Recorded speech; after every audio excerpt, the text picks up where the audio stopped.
Gather around, let me tell you a little story about the good old days. A time when sunshine and daffodils were abundant, figuratively, in the form of Fallout 4 Xbox One Scantily Clad clothing mods. Oh, what a time it was, besieged with so many inappropriate mods we were, that it would not be uncommon to find and acquire multiple of said mods, week after week, and sometimes the Slooty gods would bless us with day after day of consecutive beautified resplendence. The people rejoiced. Joy and satisfaction spread across the lands of our majestic planet. Happiness knew no bounds. Each new day was looked towards fondly, with bated excitement.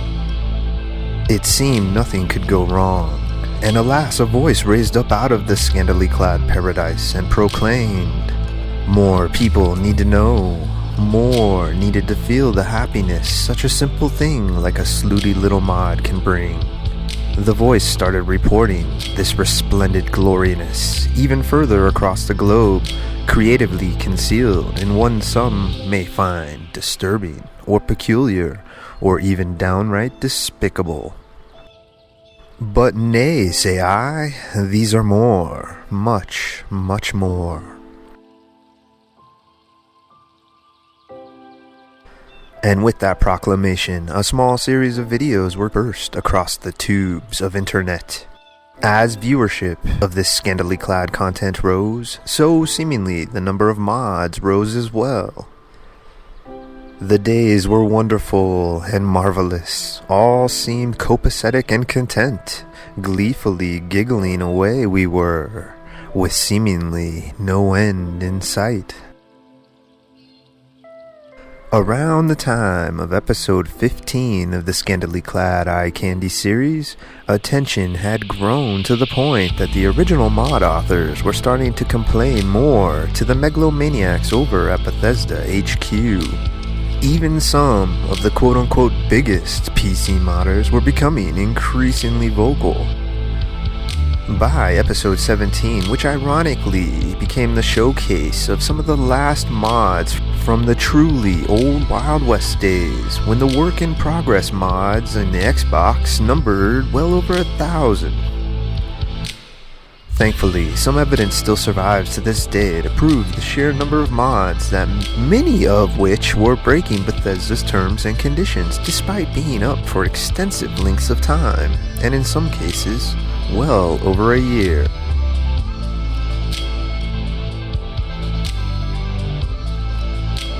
It was just another morning like any other, dew-glistened foliage, birds merrily chirping away, when the reporter sat down to see what new marvelous mods were going to be found that day.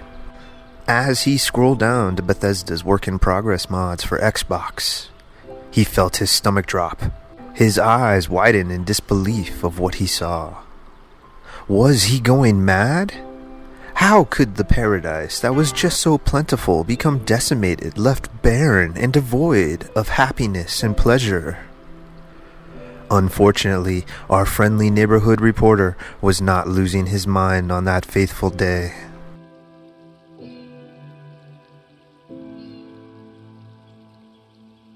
With one fell swoop, all the hopes and dreams of scantily clad mod connoisseurs everywhere were decimated. Left in the wake of utter destruction, our reporter could not help but feel somewhat responsible. Was he the cause of this apocalypse? Did he unknowingly play a part in this travesty towards humanity? To this day, historians still debate this individual's involvement. Most of the evidence points towards this reporter just being a diligent journalist, doing his part with unbiased reporting, putting out his findings for the people to make their own judgments about. Regardless, the hammer was dropped, and the paradise that once was became no more.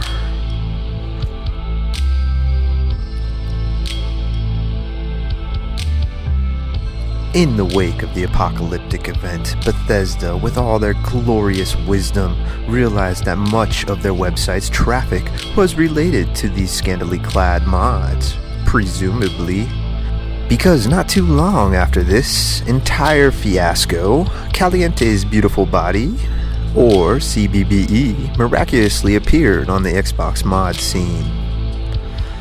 Despite this mod being out for PC for a long time, it was never released for Xbox for unknown reasons, thus creating a black market scene on the Xbox mods section, because many of the better mods at the time were CBBE related.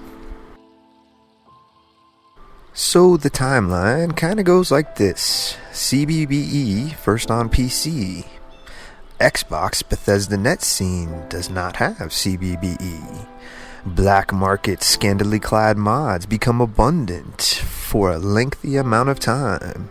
The Eye Candy mod series is born. Banhammer of Todd Howard drops. CBBE released to Xbox. New clothes specifically for CBBE Xbox start releasing. So, did our reliable reporter, knowingly or unknowingly, play a part in all of this? We may never know.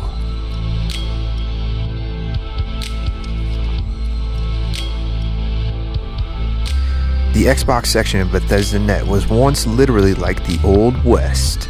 Bethesda allowed explicit mods on their site quite clearly because some of the mods were on their website for an inordinarily long amount of time, despite them blatantly breaking the website's terms and conditions.